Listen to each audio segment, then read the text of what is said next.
India is a spiritual heart of the world. The water is cold, but the heart is warm. Jai Shri Ram. Devaraja Sevyamana Pavanam Kripankajam Vyala Yagna Sutra Bindu Shekaram Kripakaram. It's been beautiful to come and see Gangama, Yamunama, Saraswati Ma. It's a blessing. We practice Sanatana Dharma around the world. India is just great. I mean, we came to Kumbh Mela first time in life, and this is a big Kumbh Mela. Go to Yamuna Ji and take a dip? Yes, for sure. Absolutely. I'm gonna cry. It's amazing. It's amazing to be here. God's mercy. Maha Kumbh Mela మన భారతీయ సంస్కృతిలో ఆధ్యాత్మికకు ప్రత్యేక స్థానం ఉంది. ఈ అద్భుతమైన సంస్కృతితో కలిసిన పండుగలలో మహాకుంభమేళాకి ప్రత్యేక స్థానం ఉంది. ఇవాళ మనం ఈ మహాపుణ్య సందర్భం వెనుక ఉన్న చరిత్ర, విశిష్టత మరియు భక్తుల నమ్మకాల గురించి తెలుసుకుందాం. Now let's get into the show. మహాకుంభమేళాలో కుంభ అంటే ప్రాంతం లేదా గడియారాన్ని సూచిస్తుంది. మేళా అంటే ఉత్సవం అని. ఈ పేరు సముద్ర మథనం కథకి సంబంధం కలిగి ఉంది. చరిత్ర ప్రకారం మొదటి లిఖిత పూర్వక కుంభమేళ 7వ శతాబ్దంలో హర్షవర్ధన్ అనే రాజు కాలంలో ప్రారంభమైంది. అయితే పురాణాల ప్రకారం ఈ మహాకుంభమేళ వేల సంవత్సరాల క్రితం నుంచే ఉంది. బ్రిటిష్ కాలంలో దీనికి నిర్వహణ విధానం ఏర్పడి అధునాతనమైన గుర్తింపు వచ్చింది. మహాకుంభమేళ అనేది ప్రపంచంలోనే అతిపెద్ద ఆధ్యాత్మిక సమాగమం. ఇది హరిద్వార్, అలహాబాద్, నాసిక్ మరియు ఉజ్జయిని అనే 4 ప్రదేశాల్లో జరుపుకుంటారు. ప్రతి 12 సంవత్సరాలకి ఒక్కసారే ఈ మేళ జరుగుతుంది. అయితే అర్ధ కుంభమేళ 6 సంవత్సరాలకు ఒకసారి జరుగుతుంది. అలహాబాద్ లో 144 సంవత్సరాలకు ఒకసారి మహాకుంభమేళ నిర్వహించబడుతుంది. ఇది చాలా అరుదైనది.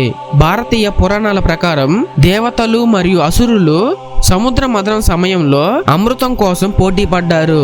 ఆ సమయంలో అమృతం 4 ప్రాంతాల్లో పడిందనే నమ్మకం ఉండేది.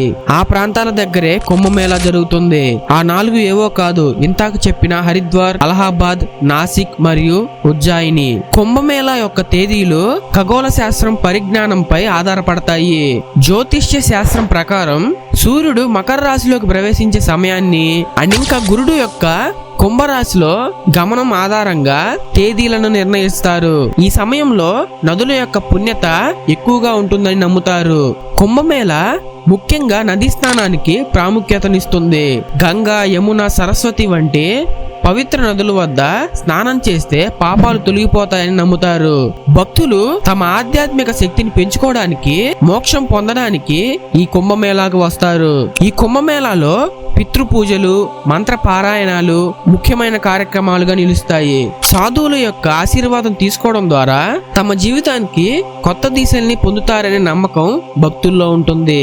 ఈ కుంభమేళాలో ప్రధాన ఆకర్షణ నాగ సాధువుల ప్రదర్శన.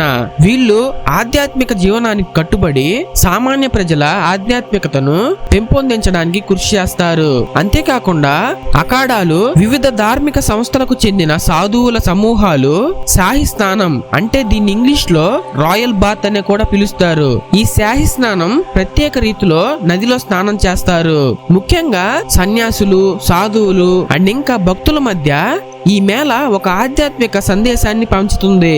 పూజలు, యజ్ఞాలు ఇంకా పవిత్రమైన ఆధ్యాత్మిక కార్యక్రమాలు ఇక్కడ జరుగుతాయి. కుంభమేళాలో నాట్యాలు, నాటకాలు, సంగీత కార్యక్రమాలు జరుగుతాయి. ఇది భారతీయ సాంస్కృతిక కళలను ప్రపంచానికి పరిచయం చేయడానికి ఒక వేదికగా ఉంటుంది.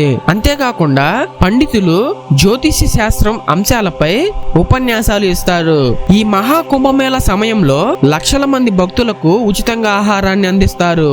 ఈ ఉత్సవం సమయంలో పర్యావరణ పరిరక్షణకు ప్రాధాన్యతనిస్తారు. నదులని శుభ్రంగా ఉంచడంలో భాగస్వామ్యం కలిగి ఉంటారు. ఆరోగ్య శిబిరాలు భక్తులకు ఆరోగ్య సేవలను అందిస్తాయి. మహాకుంభమేళ యునెస్కో సాంస్కృతిక వారసత్వాల జాబితాలోకి చేరింది.